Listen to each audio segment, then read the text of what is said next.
নমস্কার বন্ধুরা, আজকে পপ কিচেনের তরফ থেকে কিন্তু আরও একটা ব্লগ আমি তৈরি করতে চলেছি। আজ নীল পুজো, ছেলে মেয়ের মঙ্গলার্থে সমস্ত মায়েরা শিবের মাথায় জল ঢেলে এই দিন বাতি জ্বালায়। পুজো দিতে যাবো বলে কিন্তু সব কিছু আগে আমি এখানে গুছিয়ে নিয়েছি। এবার সেগুলো সমস্ত একটা করে সাজিয়ে নিই ডালিতে। ঘুটিতে আগে নিয়েছি আমি জল। এবার ডাবটাকে কাটবো, ডাব কেটে সেই ডাবে জলটা ঘটিতে দেব।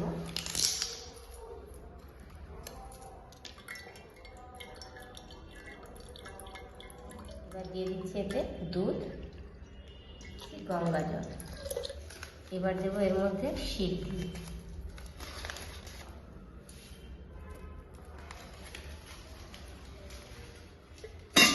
জলটা রেডি হয়ে গেল। এখানে আমি 5 রকমের ফল গুছিয়ে নিচ্ছি। শিশানা আম দিতে হয়। আজকে থেকে আমাদের এই ঠাকুরকে আগে নীলের পুজোয় আম দেব, তারপরেই আমরা কাঁচা আম খেতে পারবো। তার আগে কিন্তু আমরা কাঁচা আম খেতে পারবো না বন্ধুরা, তাই আজকে আম ঠাকুরকে দিতেই হবে।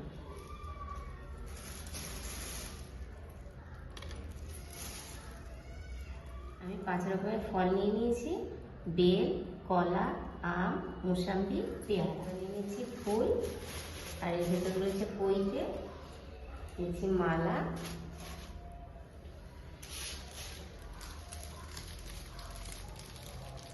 নীলের বাতি দেওয়ার জন্য নীল রঙের মোমবাতি।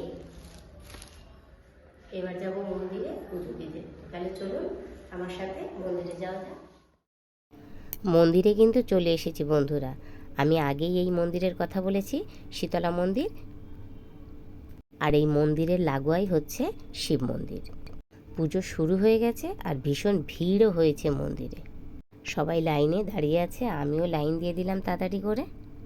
বাতিটা কিন্তু সন্ধেবেলায় জ্বালাতে হয়। আমার মতন যেসব মায়েরা সন্ধেবেলা পর্যন্ত উপোস থাকতে পারি না, তারা একটু তাড়াতাড়ি করে চলে এসেছে মন্দিরে জল ঢালার জন্যে। মন্দিরের লাগোয়া হনুমান মন্দিরেও কালকে ভীষণ জাঁকজমকভাবে পুজো হয়ে গেল। লাইন যা পড়েছে, 2-3 ব্যাচ পুজো দেবে, তারপরে আমার পালা। এই যে ব্যাচটা বসেছে, এদের হয়ে গেলে এবার আমাদের শুরু হবে পুজোর পালা। সবাই বাচ্চাদের সাথে নিয়ে এসছে, আর আমি মেয়েকে সাথে নিয়ে এসেছি।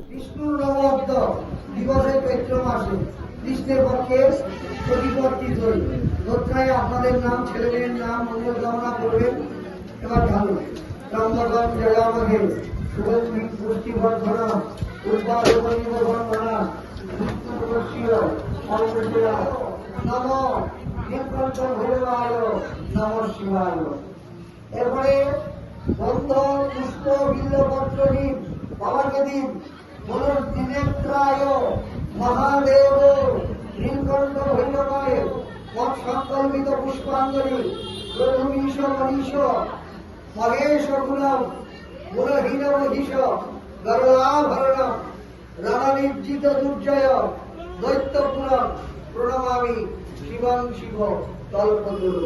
নম নীলকণ্ঠ ভৈরবায় মহাদেব নম শিবায়। আমার নাম। ভক্তি ভরে পুজো দিয়ে মা শীতলার সামনে থেকেই কিন্তু বেরোবার রাস্তা। মা শীতলাকে দর্শন করে প্রণাম সেরে তারপরে আসলাম নিচে নেমে। মায়ের মুখটাও আজকে চকচক করছে। পুজো শেষ করা হয়ে গেল, এবার বাতি জ্বালাবো। দেখুন না, আমাদের এখানে কিন্তু দারুণ সিস্টেম। বাতি জ্বালানোর জন্য আলাদা একটা স্টেজই করা থাকে। এখানে দাঁড়িয়ে ছেলে মেয়ের মঙ্গলার্থে মনস্কামনা করে ঠাকুরের কাছে বাতি জ্বালায় এবং বাতি জ্বালিয়ে ঠাকুরকে সুন্দর করে দেখায়, দেখিয়ে নমস্কার জানিয়ে সেখানে বাতিটাকে রেখে দিয়ে আসা হয়।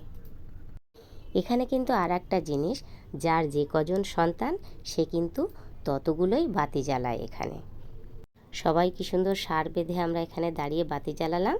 এইভাবেই কিন্তু আমি নীলের পুজো সম্পন্ন করে ফেললাম এবার। তাহলে বন্ধুরা, ভিডিওটা কেমন লাগলো? ভালো লাগলে অবশ্যই একটু লাইক, শেয়ার, সাবস্ক্রাইব করে দেবেন। আজকের মতন টাটা।